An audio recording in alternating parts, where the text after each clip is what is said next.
What's going on, ladies and gentlemen? Future Knight Eric here, and I'm coming at you with a very, very interesting deck profile. Today I'm going to be covering Necrofear slash Destiny board. This is kind of a spicy, interesting idea that I just had on a whim. I've had these cards for ages and they are absolutely stunning. I love the artwork on them. I love how dark the cards are. You don't often see a lot of Yu-Gi-Oh cards these days as dark and as fiend looking as these creatures. So I decided, you know what, let me get together a functioning deck using some of the more popular strategies. And like I say in a lot of deck profiles, I'm playing a bad deck but with really good cards, and it actually comes through, you know, in my dueling. But yeah, I thought this would be, you know, a last little refresher back into the deck profiles on the channel. The channel has been a bit slow recently, and that's due to work. Work has been demanding quite a lot from me, and yeah, I've definitely been not as present as normal, and I know that, so I thought I'd come at you with a very spicy deck profile, one that a lot of people might enjoy. I did take this to locals a few weeks ago, and I did do relatively well. I think it was a 5-round locals, and I went 3-2, and I resolved Destiny board I think a total of 7 times. My round 1, I can't remember my exact matchups. I do remember my round scores though. My round 1 was 2-0, round 2 was 2-0, round 3 was 2-1, and then round 4 and 5 were both 0-2. Obviously, you know, getting paired up against those better decks late in the tournament meant that I just couldn't keep up. And yeah, the deck is super fun, and there's some like really interesting spicy combos that I actually play in the deck that I'm going to explain at the end. So I guess you can stick around to check out those combos at the very end. So to start, we play 2 Curse Necrofear. This is the card that essentially got me wanting to build the deck. This card is absolutely insane. So I'm going to explain pretty much everything in this profile because I don't think a lot of people know what these cards do, and I think that also is a factor as to why I did relatively well going 3-2. Making top 8, I suppose. But yeah, so Dark Necrofear is an older card that a lot of people might recognize, but Curse Necrofear is basically a retrain, but not really. It's actually an evolution of the card, I would say. Okay, so Dark Necrofear says it cannot be normal summoned or set, and it must be first special summoned from the hand by banishing 3 fiend monsters from your graveyard. During the end phase, if this card is in your graveyard because it was destroyed in your monster zone by opponent's card and sent there this turn, target one face-up monster your opponent controls, equip this card to their target. While this card is equipped to a monster by this effect, take control of that monster. So essentially, you banish 3 fiends, you summon this, only way to special summon it, you then would crash it, or if it's killed in the end phase, it becomes a change of heart, a permanent change of heart, which is very awesome. Not great, obviously, because it requires quite a bit of setup, but this deck does have ways to cheat it out, of course. Then, of course, we have Curse Necrofear. Like I said, the reason why I wanted to play this deck in the first place, the reason why we play 2 is because it's a lot better to draw and to see, especially late game, because it essentially recycles a lot of your cards. Now, what I mean by that is, this card cannot be normal summon set, perfectly fine. However, it must be special summoned by a card effect, full stop. So whether it's its own effect or it is the effect of some other cards that we play, either way you can get this monster out. You can target 3 of your banished fiend monsters, that's cost, special summon this card from your hand, and if you do, shuffle those banished monsters into the deck. So the ones that Dark Necrofear banishes, Curse Necrofear then shuffles back into your deck. During the end phase, if this card is in the graveyard because it was destroyed in your monster zone by an opponent's card and sent there this turn, so same as Dark Necrofear, this does something way cooler. It special summons itself, so special summons card from your graveyard, then you can destroy cards your opponent controls up to the number of face-up spell trap cards that you control with different names. You can only use each effect of Curse Necrofear once per turn, so the summon effect as well as the popping, reviving effect. That opens up this card to a lot of weird synergies with like some really crazy cards like Skill Drain, Rivalry, Gozen. There is actually ideas for me to play this deck as pure as possible, if that makes any sense. So like 3 Curse, 3 Dark, ways to get fiends engrave and just set up with lots of back row and then just keep crashing the curse, or you know, you crash to a point where nothing can get over the curse and you just slowly pick them to death. But I haven't, fully conceptualized it yet and settled on a build.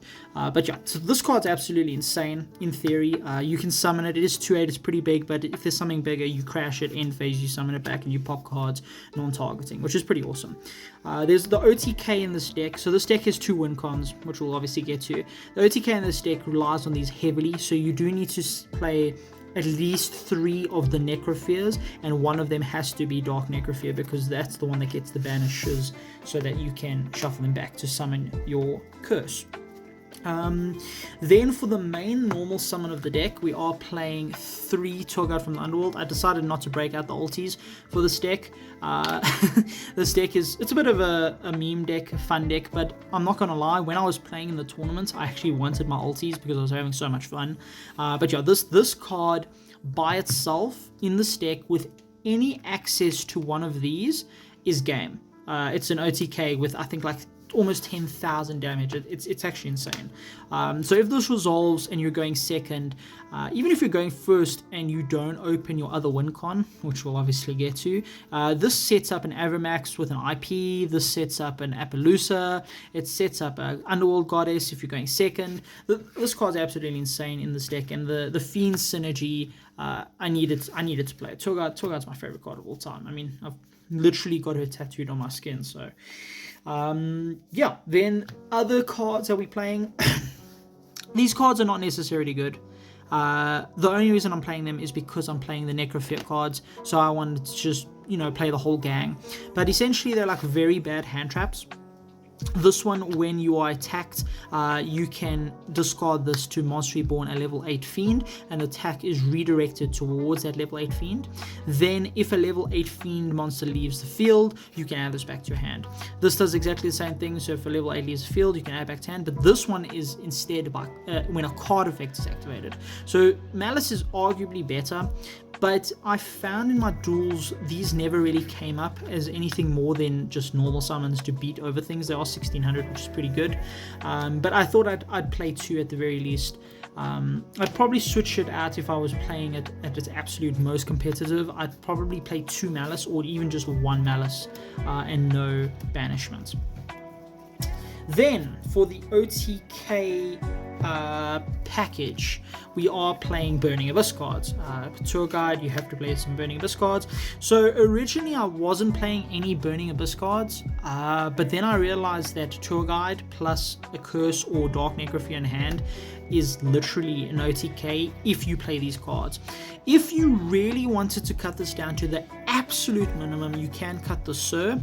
It just means that some hands where you draw random cards, like if you draw your Doom Dog, then it becomes a bit more difficult to OTK. You get closer to that 8,000 range instead of that 10,000 range, so you need to make sure that they have no cards. But yeah, these are absolutely awesome. Barbar's absolutely insane. If you draw any of these, it's still an OTK. Just again, the life points differ at that point, or the damage you do differs. But if all of these are in your deck when you resolve a Tour Guide, it's no matter what, it's an OTK, which is very awesome.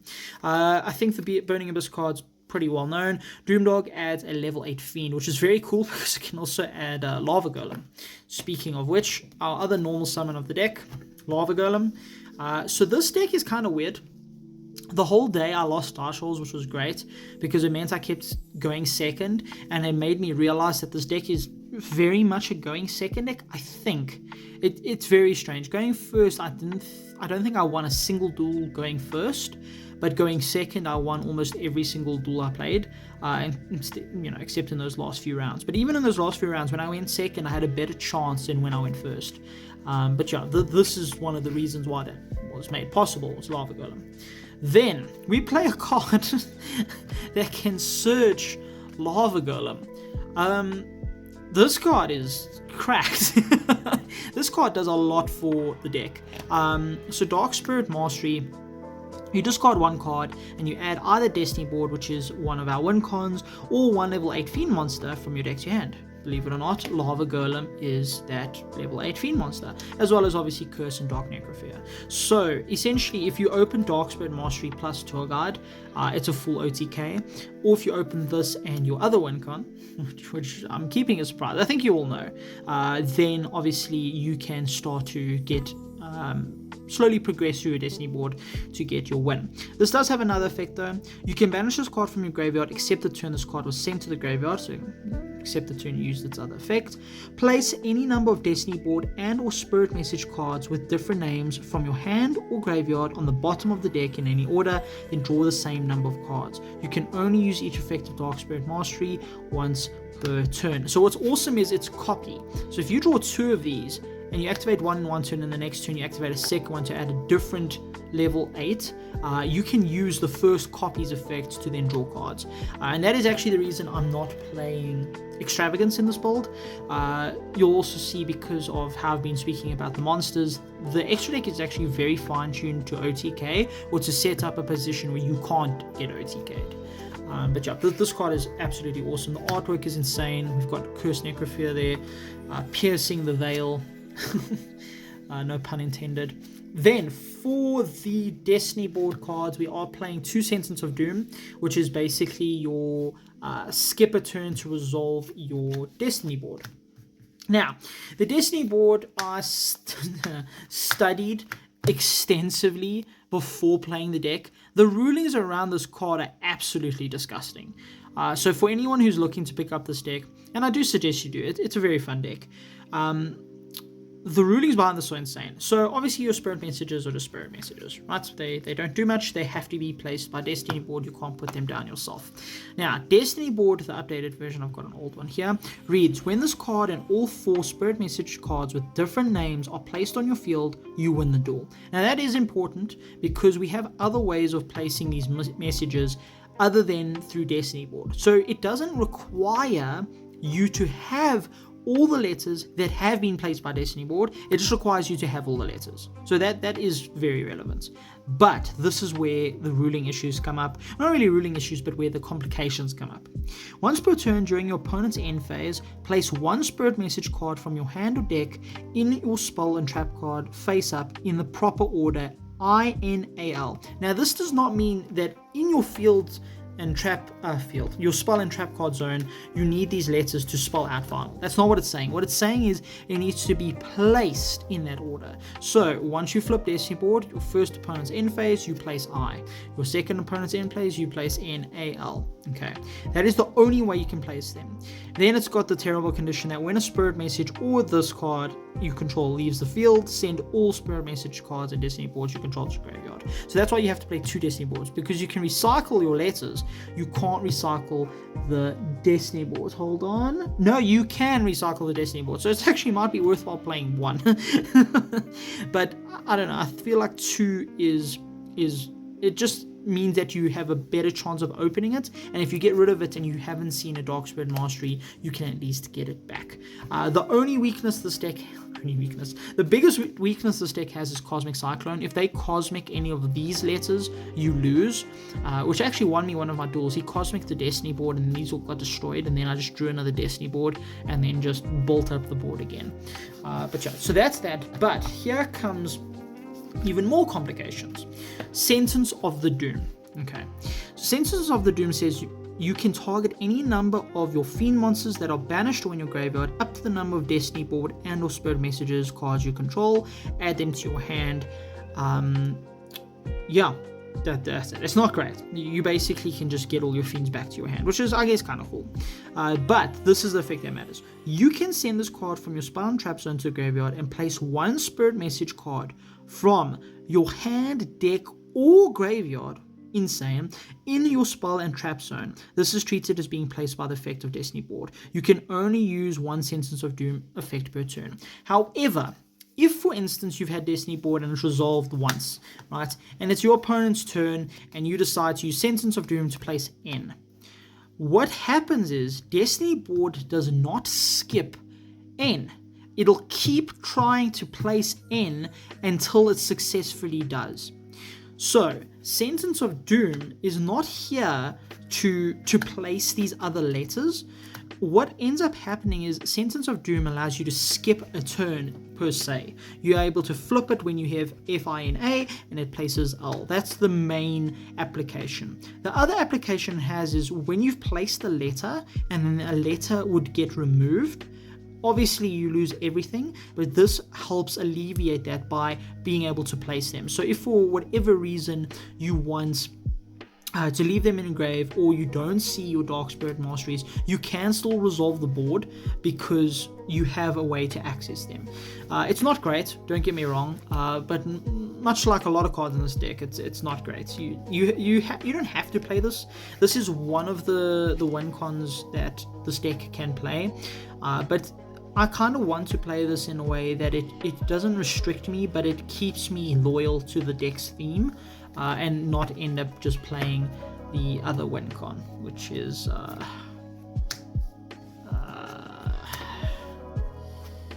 yeah, I think you can figure it out from there. Thank God this didn't get banned, otherwise this deck is unplayable. This is the main win con, actually, and this is the main reason I was able to resolve Destiny board 7 times. I couldn't believe it. My only goal for the day was to get an OTK in and resolve Destiny board once. I didn't intend on winning or even doing well, and it just so happened that I did and resolved it multiple times. So there's not much to really say about this. Mystic Mind's obviously insane in this deck. It is literally the only protection card in the game that does not take up a Spell and Trap card zone. Skill Drain obviously does, Rivalry, all of those, they take up the Spell and Trap zones, and then you can't place letters to win. Dark Sanctuary does circumvent that by allowing you to place the letters as monsters that can't be attacked, so you'll just have them there, but any form of removal just gets rid of them, so it's entirely pointless. Dark Sanctuary also has an effect that when an opponent's monster attacks, you flip a coin. If it's heads, half of the attack is negated and half of that monster's attacks is removed from your opponent's life points, which is pretty cool. It's like a baby Mystic Mind, actually. It's also great because it's set rotation, then you give them Dark Sanctuary, and because you're not attacking, you're just sitting on mine, it doesn't matter, and they can't do anything with it. So that's actually the only reason I play it. I also play it as an out to my own mine if I do draw Tour Guide and I know they have no disruption. Doesn't happen often, but it's an option. Demise of Land, obviously, for going first, and even in some instances going second with something like IP. We've got set rotation, terraforming, and metaverse. Not much to say there. This deck is unplayable without this engine. You can play it without this and the Destiny board cards and just play like a weird Fiend OTK going second, which I have thought of, but it's very funny resolving this and then resolving your Destiny board. Like, extremely funny. And actually, surprisingly, Mystic Mind is really good against Dinomorphia, which was one of my duels. Very, very strange. Then for the final support cards, we play 3 Judgment and 3 Allure. This makes it 42 cards. Like I said, you can cut the Sir. It just makes some hands where you draw Barbar or Graph weird. Judgment is obviously your main protection, and there was many instances where I had mine up and I had 4 letters, and if I didn't get rid of my Judgment, I wouldn't have been able to resolve the board and I would have just lost. So what I end up doing is I would normal summon a monster and just Judgment my own monster. So you need to be able to play traps or cards that can protect you, but it can also trigger at any point, which is very difficult. But yeah, so that is the main deck. So 42 cards, and then I will show the combo at the end of the video. Let me just quickly go through the extra deck. Extra deck is mainly part of the combo, but we are playing a Zeus package. Different options for Zeus package. We have the Space Mod as well. Tour Guide is obviously instant Zeus. We've got Underworld Goddess, Boral Sword, Avramax, and Appaloosa. These are your main targets if you're going first and you resolve Tour Guide. Not Underworld Goddess much or Boral Sword, but obviously Avramax and Appaloosa. We're playing Unicorn, IP, Cherubini, Beat Cop for the classic Beat Cop Mystic Mine combo, Dark, to Climb, and Phoenix and Almirage. Almirage is only there to get rid of our Tour Guide if need be. It's also there to get rid of Graph if you have to normal summon Graph, and it's also there to get rid of your Doom Dog so that you can get that search for Lava Golem. You can't obviously then summon the Lava Golem, but you have it for the turn after. These will make a lot more sense once I've done the little Tour Guide combo. Extra deck stuff, because our normal summon is not the most important thing, especially if we're just playing Mystic Mind Turbo. 3 sphere mode. This can be a bit of a catch-22 when you sphere mode them and then they just let it come back to you, and then your mine is at risk of dying. But then they really struggle to get rid of this. It cannot be attacked or targeted by card effects, so it's actually a bit of a pain to get rid of, and then you just resolve Destiny Born 1. 3 Dark Ruler, so you Dark Ruler them and then mine them. 3 Evenly, so you Evenly them and then mine them. 3 Dark Bribe, so that they can't get rid of your mine. And 3 Cursed Seal of the Forbidden Spell, so you can just, negate their Twin Twisters, and then the rest of their Twin Twisters just don't work. Yeah, these cards are pretty disgusting, and I can sort of understand why Mystic Mine players do such things. Yeah, that's pretty much it for the deck. If you want to stick around, I can quickly show you the combo. So the combo involves obviously normal summon Tour Guide. Hopefully it doesn't get Ash, Imperm, Veiled, Gamut, blah blah blah blah. And then you summon Doomdog or Orthros or whatever. You link 2 into probably the best card ever printed in Yu-Gi-Oh!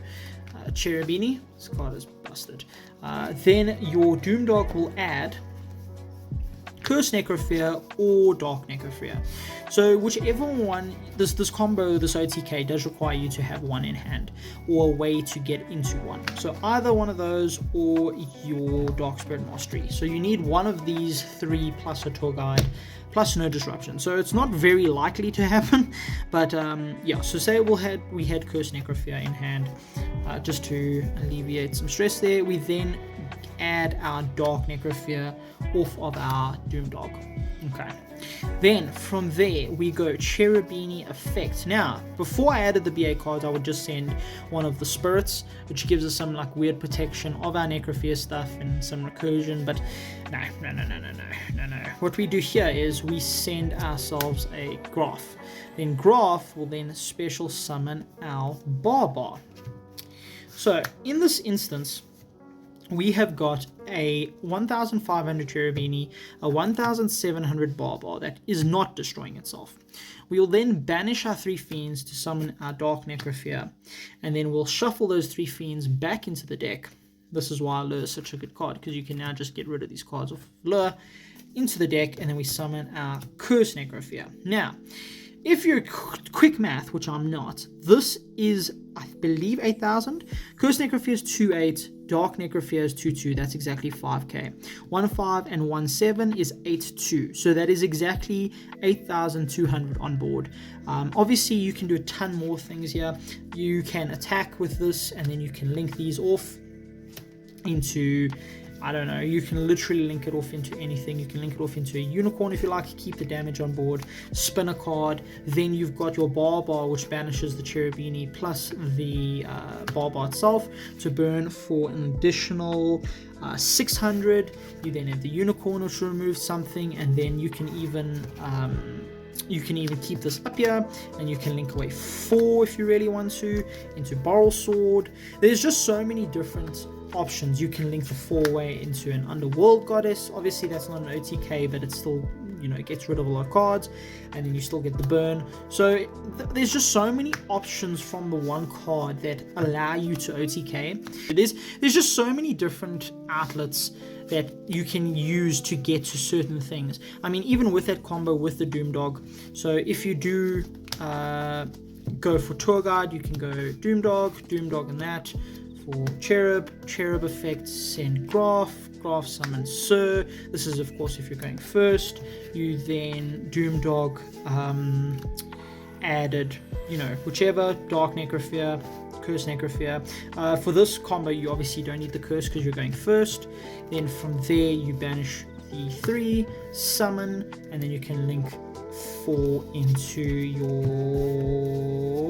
Appaloosa, or you could go link, I don't know, 2, or you then in that case summon Barbar instead, link 2 into your IP, and then IP into Abramax. So there's just a ton of options that Tour Guide gives you as a normal summon in the deck. So it's not really necessary. You could literally play this as Mystic Mind Burn with Destiny board. But I like the option of being able to just go second and just OTK out of nowhere if they have nothing to stop you. And a lot of decks that I play at my locals, they have a very big engine requirements. So sometimes they can't play hand traps, and sometimes you just normal summon Tour Guide and you just win just off of the Tour Guide, which is why it's absolutely insane card. And yeah, ladies and gentlemen, that is pretty much the deck profile. I suppose if you want to see more combos, let me know, but that is pretty much it. The OTK is the biggest potential this deck probably has. And it's something that I thought was really cool. Like, you can play Mystic Mine and Destiny board them, and then when they get rid of Destiny board, they're like, oh cool, I've won. And then you go, no, you just normal summon Tour Guide and murder them. But yeah, ladies and gentlemen, I hope you enjoyed this deck profile, and this is Future Knight signing out.